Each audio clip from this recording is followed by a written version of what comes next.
Agora a gente vai falar de um tema super importante quando indicar o CDI na cardiomiopatia hipertrófica. É algo muito impactante a morte súbita, tanto para a família como para a sociedade. Porque muitas vezes acontece em pessoas jovens, aparentemente saudáveis, muitas vezes atletas profissionais e de ponta. Acontece durante um campeonato, acontece na rua, e o cardiodesfibrilador implantável veio para reduzir essa mortalidade arrítmica em muito. A gente comentou no início que saiu de aproximadamente 6% para menos de 1%. Mas, por outro lado, o CDI tem seu custo e tem suas complicações. Infecção tem a complicação do procedimento e são pessoas jovens que vão usar por muitos anos. E, além disso, tem os choques inapropriados também. Então, a gente precisa ponderar, indicar para todo mundo? Não. A gente precisa selecionar aqueles pacientes de maior risco que terão maior benefício do implante do CDI.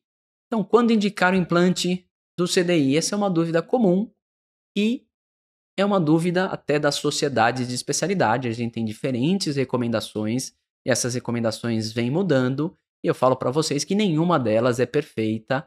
A acurácia, né, em predizer morte súbita não é excelente, está longe disso, a gente precisa melhorar, mas vem evoluindo.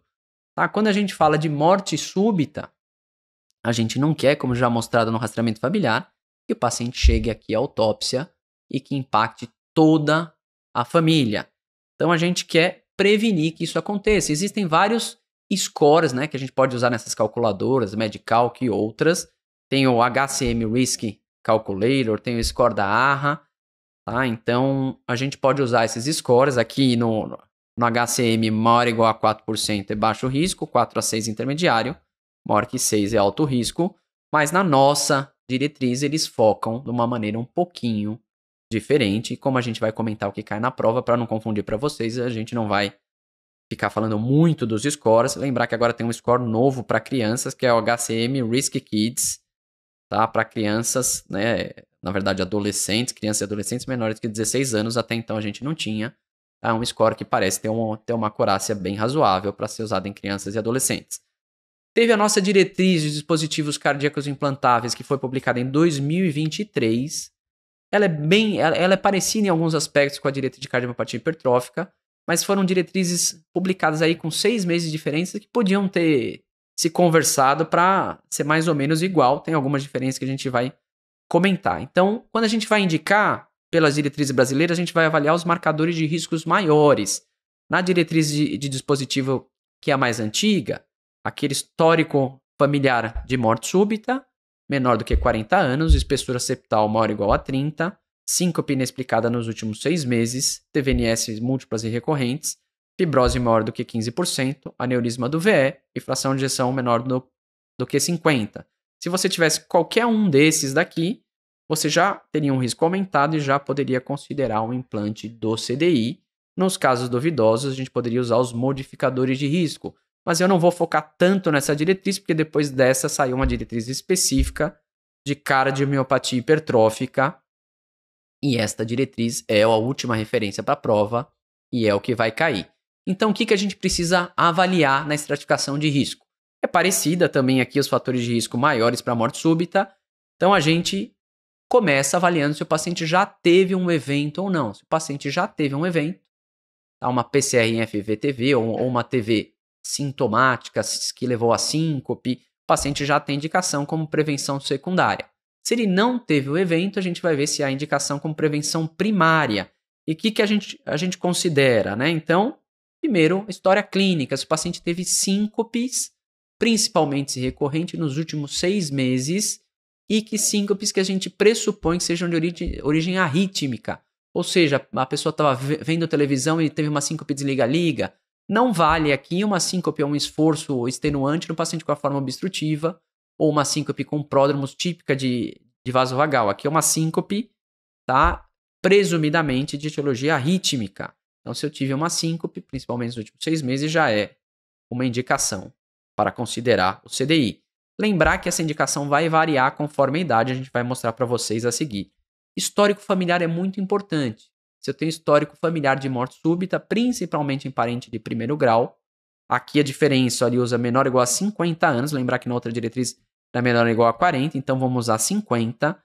tá? Principalmente primeiro e segundo grau, mas se for um caso específico de múltiplos primos, você pode até valorizar. Aqui também mudou, aqui a HVE extrema antes era maior ou igual a 30, aqui é maior ou igual a 28, tá? Pode ser mensurado pelo eco ou pela ressonância.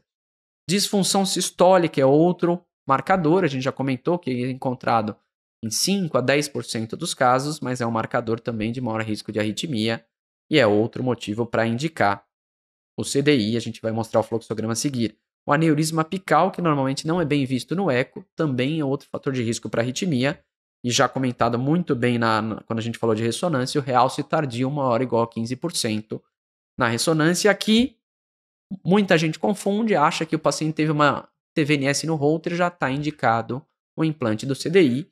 Eles ressaltam que a TVNS isoladamente não é um bom preditor de morte súbita e que a gente vai valorizar se esses episódios forem recorrentes. Então aqui, principalmente maior ou igual a 3, se eles forem longos, maior ou igual a 10 batimentos e com uma frequência elevada, maior do que 200 batimentos.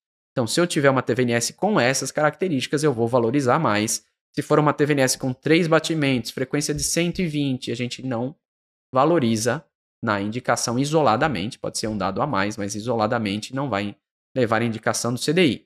Então, aqui a gente viu duas coisas tão próximas e tão diferentes. Então, quais as diferenças entre as diretrizes? A gente viu aqui espessura da parede, 30 e 28, idade histórico familiar, 40 e 50. E aqui tinha que ter frequência acima de 130, ser múltipla, aqui ele coloca a frequência maior ou igual a 200 e pelo menos 10 batimentos. Então, restringiu ainda mais a TVNS na diretriz de cardiomiopatia hipertrófica. Isso aqui está trocado. Tá? Desculpa, isso daqui saiu trocado a frequência cardíaca aqui. Maior que 200 e maior do que 10 batimentos é na diretriz de cardiomiopatia hipertrófica. Essa última linha está trocada aqui na tabela.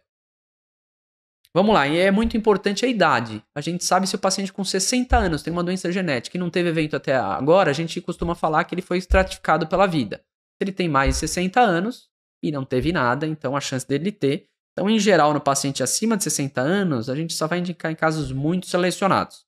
Então, aquilo que a gente já comentou, TVFV sustentada ou com morte súbita ou sincopal ou com instabilidade, já está indicado o CDI como prevenção secundária. Se tem maior ou igual a 1 daqueles fatores maiores que a gente já comentou, síncope, HVE maciça, história familiar, aneurisma apical, e tem menos do que 40 anos, tá? Aí o CDI está fortemente recomendado, tá?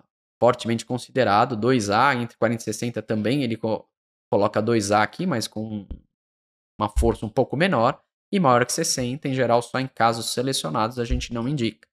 TVNS, aquela mesma história, tem que ser aquela TVNS que a gente já comentou, maior ou igual a 200 de frequência, mais de 10 batimentos, e recorrente, se for menor do que 40 anos, o peso dela é maior. Se já for uma pessoa maior do que 40 anos, a gente só vai indicar em casos selecionados.